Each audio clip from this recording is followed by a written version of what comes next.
ભાવનગર શહેરમાં સમસ્ત માળી સમાજ મહામંડળ ટ્રસ્ટ દ્વારા પોતાની માંગને પગલે કલેક્ટરને આવેદનપત્ર પાઠવવામાં આવ્યું છે। સમસ્ત માળી સમાજ મહામંડળ ટ્રસ્ટ ગુજરાત દ્વારા મહાત્મા જ્યોતિરાવ ફૂલે અને સાવિત્રીબાઈ ફૂલેને ભારત રત્ન આપવામાં આવે તેવી માંગ સાથે કલેક્ટર કચેરીએ આવેદનપત્ર પાઠવવામાં આવ્યું હતું અને પોતાની માંગ મૂકી હતી।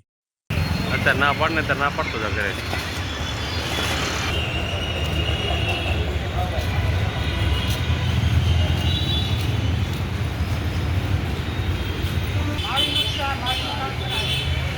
काम છે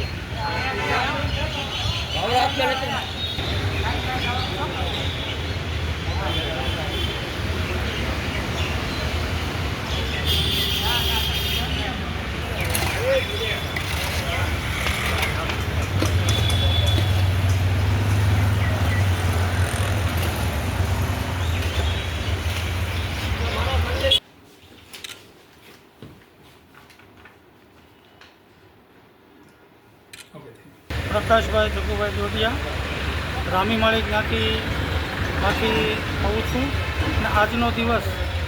ભાવનગર કલેક્ટર સાહેબને શ્રી સમસ્ત માળી સમાજ દ્વારા એક ભારત રત્ન જ્યોતિરાવ ફૂલે અને મહાત્મા જ્યોતિબાનું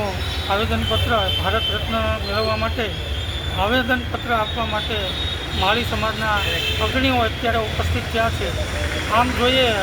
તો જ્યોતિરાવ ફૂલે કે જેણે સમગ્ર જીવનની અંદર શિક્ષણને જ મહત્ત્વ આપ્યું છે। શિક્ષણને મહત્ત્વ આપવા માટે પોતાની જાત ઘસી નાખી, પોતાનું સમગ્ર જે કંઈ હતું એ અસ્તિત્વ હતું એ સમર્પણ કરી દીધું દેશ માટે। અને જ્યોતિરાવ ફૂલે જે સાવિત્રીબાઈ ફૂલેને શિક્ષિત કરી અને સાવિત્રીબાઈ ફૂલે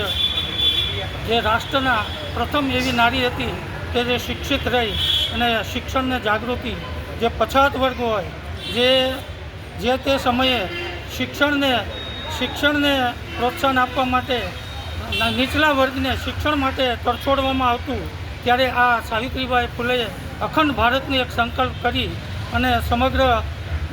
સમગ્ર વ્યક્તિઓને, ફક્ત માળી સમાજ નહીં, સમસ્ત લોકોને શિક્ષિત થાય એવું એક લક્ષ્ય લઈ અને સમગ્ર ભારતની અંદર એક એવું વાતાવરણ ઊભું કર્યું કે શિક્ષિત સમાજ અને શિક્ષિત મહિલા, એક પ્રથમ ભારતની જો શિક્ષિત મહિલા અને શિક્ષણ તરીકે શિક્ષિકા તરીકે પોતાની સેવા આપી અને સમગ્ર ભારતની અંદર પોતાનું એક લક્ષ્ય આજે પૂરું કર્યું। અને આજની તારીખે આપણે જોઈએ છીએ કે મહિલાઓ શિક્ષિત છે તો થેન્ક્સ ટુ આપણા સાવિત્રીબાઈ ફૂલે, કે જેના હિસાબે જ આ ભારતની અંદર નારી સશક્તિકરણનું પણ એક બીડું છે। તો આવી વ્યક્તિને અમારા સમાજ વતી, અમારા સમાજની જ છે આ વ્યક્તિ, તો એને પણ એક ભારત રત્ન એવોર્ડ મળવો જોઈએ।